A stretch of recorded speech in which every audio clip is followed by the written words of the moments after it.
Welcome back to Two Spanners, Piston Broke with Matt and Jim, where today we're not in the workshop and we're back together. We are indeed. We've escaped the workshop and we're on our way to the N.E.C in Birmingham for the N.E.C Classic Motor Show. So stay with us as we go and look at somebody else's cars and enjoy a day not getting covered in oil.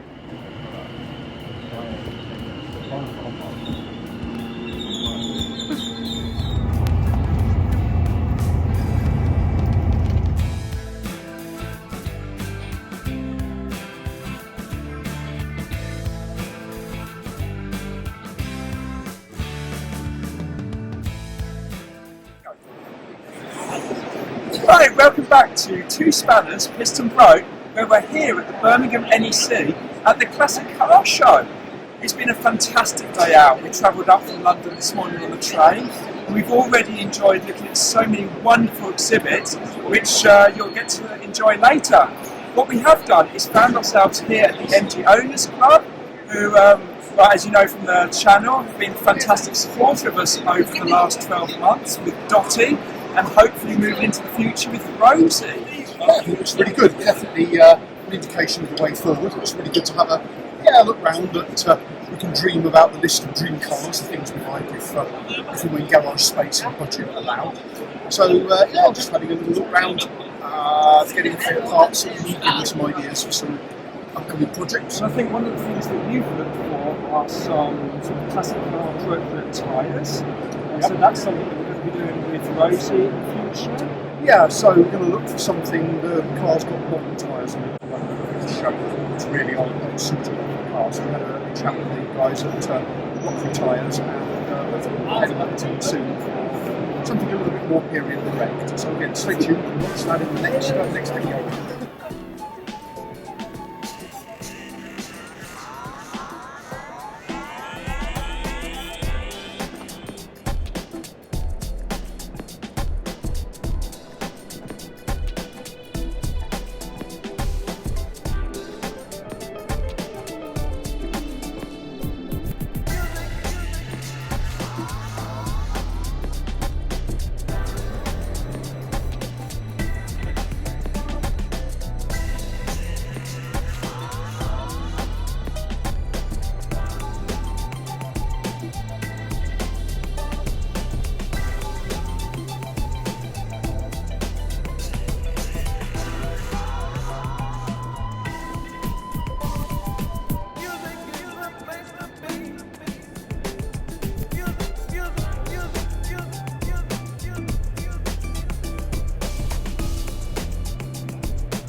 Heading over to the Midget and Sprite stand gave me a great opportunity to speak to Ian, who some of you will know from the dreadful accident that his green MG Midget suffered earlier in the year. I'm happy to say that he's well on the mend and he should have some news about a replacement Midget shortly. They had a lovely stand where I think Dottie would have looked resplendent with the other yellow cars on their stand.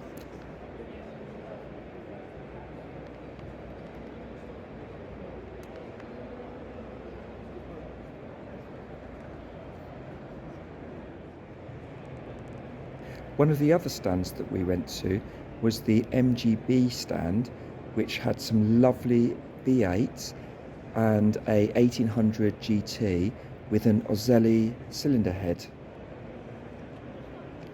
I'm also a big fan of the latter MGs. They're sort of the badge engineered Rovers, ZS, ZT and everything.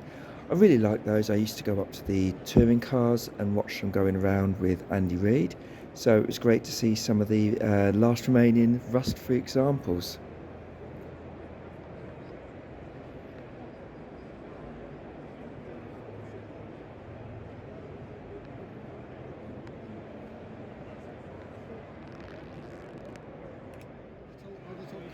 We also had the obligatory coffee and cake stop before heading off around the Auto Jumble, which is a proper highlight of any of these shows.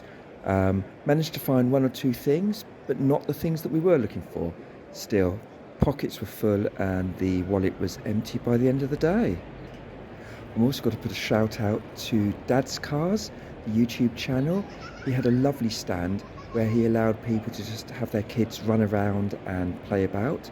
So yeah, big thank you to him. I'm sure my kids would have loved hanging out on his stand. Maybe next year.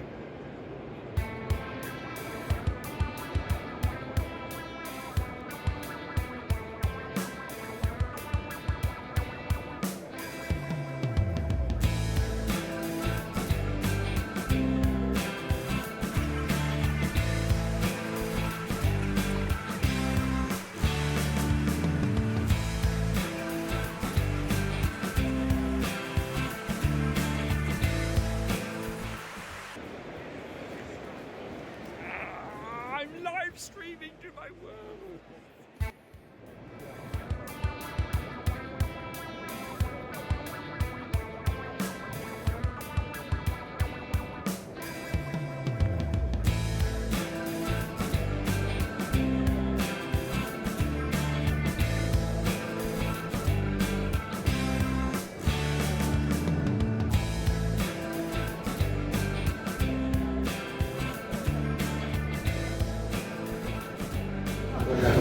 Well, that was a fantastic day. I really enjoyed myself, saw lots and lots of different things, many different brands. A great time walking around with Jim and Helen and Jim's brother Duncan and Helen's father John. And for me, some of the highlights were the auto jumbles. I was on the lookout for a few things, didn't actually find them, but found a few other things that I needed. Also bought a polo shirt and mug from the MG Owners Club. They've been really good over the years, and I wanted to just stop by there and yeah, say hi. Their stand was really good. I mean, at the end of the day, I'm sort of using this channel to document my MG Midget, and Jim's got the B Roadster Rosie coming up. And yeah, it's just nice to see their stand. They had some early pre-war MGs, then they had the A's, the B's, a few MGFs as well and TFs, and they also had their electric very Metro 6R4 inspired spoiler winged sort of contraption. And I mean, it's purely a personal opinion, but I'm okay with it. I think, given that my other car's a Jaguar and the publicised turmoil that's been going on with that brand, the very fact that at least MG is still there, it's still relevant, the very fact that people can go out and buy an electronic car with an MG badge on it, and then maybe as they get older sort of gravitate towards classic cars, and so naturally they're going to look at the classic MGs. So it keeps them much more relevant. So yeah, good luck to them. I perhaps wouldn't put Morris Garages in chrome letters across my bonnet, but yeah, that's just me. The other things I was really chuffed to find was a paper version of a book called Not in That Car. A chap called Roy Lowcock, and he travelled around the world in his MG Midget.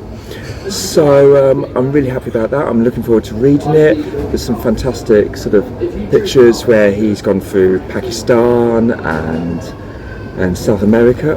Definitely, if you do ever come across this book, it's worth having. I mean, since you can't daily drive an MG Midget, well, if you've taken it through the Darien Gap, I'm pretty sure you're okay to go through West London on a winter's day. That's a fantastic day walking around. We all sort of fell onto the train and had a bit of a sleep, and then had a dinner and a beer and went to bed. And yeah, I'm at Stansted now, obligatory pint in Wetherspoons before I board my flight back to Berlin, and I'll see you with the next video. See you later, guys.